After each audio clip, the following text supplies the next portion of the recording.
Good morning student. आज हम लोग व्हाट इफ एनालिसिस का सिनेरियो मैनेजमेंट देखेंगे। तो मैंने एक एग्जांपल लिया है, जैसे कि आप देख सकते हैं कि सिंपल इंटरेस्ट हमारा 5000 है और रेट 3 टाइम 2। तो सिंपल इंटरेस्ट क्या होगा, जैसे कि सभी को पता है सिंपल इंटरेस्ट का फॉर्मूला क्या होता है, P into R into T. तो यहाँ हम लोग सेल एड्रेस का वैल्यू डालेंगे और हम लोग का मल्टीप्लाई हो जाएगा आंसर। तो हम लोग का जो आया है सिंपल इंटरेस्ट वो है 300। तो इस एग्ज़ाम्पल के हेल्प से हम लोग सिनेरियो मैनेजमेंट सीख रहे हैं, समझ रहे हैं। तो उसके लिए सबसे पहले हम लोग को क्या करना होगा कि हम लोग को डेटा सेलेक्ट करेंगे।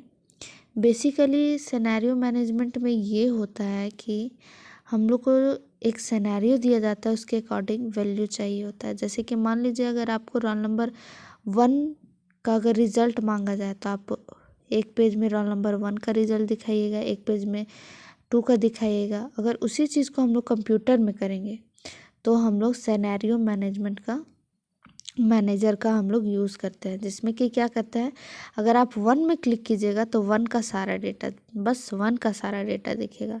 2 में क्लिक कीजिएगा तो 2 का डेटा दिखेगा। तो उसके लिए देखिए हम लोग प्रैक्टिकल करते हैं।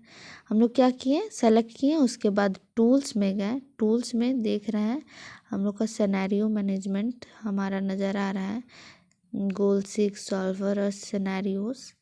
तो हम लोग सिनेरियो में जैसे ही क्लिक करेंगे तो हम लोग के पास डायलॉग बॉक्स अपीयर होगा हमारे स्क्रीन में। तो देख सकते हैं सबसे पहले सिनेरियो का नाम देने बोला गया है कि आपका सिनेरियो का क्या नाम होगा। तो मैंने मान लीजिए कि सिनेरियो का नाम दे दिया P इज़ 5000। ओके, तो 5000 दे दिया। और यहाँ आपने आप देख रहे हैं कि कमेंट में कब क्रिएट किया गया है या फिर कैसे किया गया है, वो सब सारा कुछ दिया गया है डेट के साथ, ठीक है।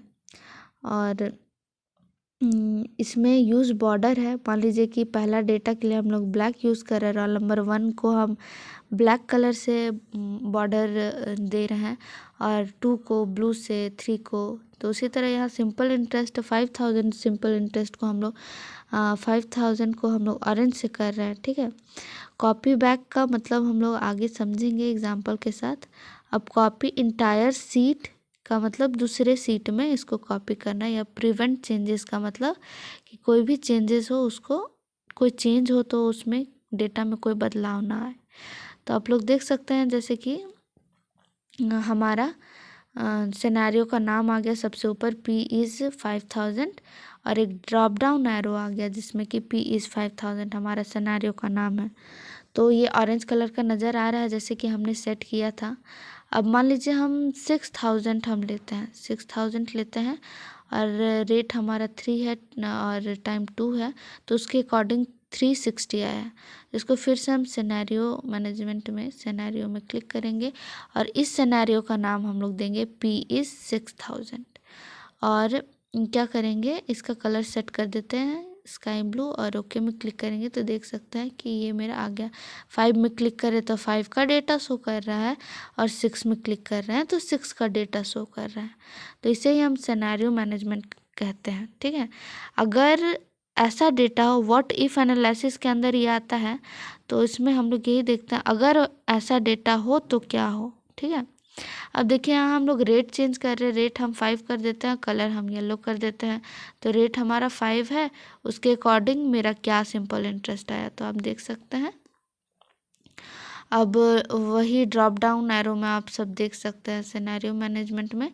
अब देखिए कॉपी बैक का हम लोग थोड़ा ये समझते हैं। कॉपी बैक का मतलब देखिए यहाँ कॉपी बैक को मैंने टिक किया था, इसका मतलब ये है कि अगर 5000, देखिए 5000 में अगर मैंने कुछ चेंजेस किया, ठीक है, चेंजेस किया, मान लीजिए कि 5000 में कुछ मैं चेंज करती हूँ, रेट या टाइम या फिर प्रिंसिपल, किसी को भी चेंज करके हम लोग देखते हैं। तो हम लोग देखिए हम लोग कितना किए 5500 कर दिए, तो हम लोग का सिंपल इंटरेस्ट चेंज हो गया 330। अब देखिए अब हम लोग फिर 6000 में क्लिक किए और 5000 पे फिर क्लिक किए, तो पहले जो हम लोग चेंजेस किए थे वो यहाँ नज़र नहीं आ रहा है, देख सकते हैं। तो कॉपी बैक का मतलब यही होता है कि अगर हम कोई चेंज करें तो हमारे जो डेटा में बदलाव ना आए, ठीक है। कॉपी बैक का मतलब ये होता है। और अगर कॉपी बैक अगर हटा देते हैं तो जैसे कि कॉपी बैक में हम लोग टिक किए हैं, इसका मतलब टिक किए हैं इसका मतलब कॉपी बैक अप्लाई करना है। जैसे रेट में मैंने कॉपी बैक अप्लाई किया था, तो उसमें अगर हम लोग डेटा चेंज करेंगे तो उसमें सेव हो जाएगा। और कॉपी बैक ऑप्शन अगर आप चूज़ नहीं कर रहे हैं तो उसमें क्या होगा कि आपका कोई भी चेंजेस होगा वो सेव नहीं होगा, ठीक है। जैसे कि सेव और सेव एज करते हैं, मान लीजिए कि कोई डेटा को अगर आप सेव कर दिए तो वापस आप देख सकते हैं, अगर डेटा को सेव नहीं किए तो नहीं देख सकते हैं। उसी तरह कॉपी और कॉपी बैक है, ठीक है। अगर टिक करते हैं तो से जो भी चेंज करते हैं वो सेव हो जाता है, और टिक नहीं करते हैं तो क्या होगा कि जो भी आप चेंजेस कर रहे हैं वो नज़र नहीं आएगा। एक और एग्जांपल के हेल्प से समझते हैं। देखिए यहाँ मैंने फ़ोन का मॉडल रेडी किया है टेबल, इसमें कि मैंने फ़ोन मॉडल का कलर सेट कर दिया, नाम चेंज किया है M20। अब देखिए हमारा एक मॉडल तैयार है जिसमें कि फ़ोन मॉडल है, कैमरा है, बैटरी है, रैम है, रोम है, ठीक है। तो इसमें अब हम लोग मॉडल 20 का देख लिए, हम लोग 21 का देखते हैं।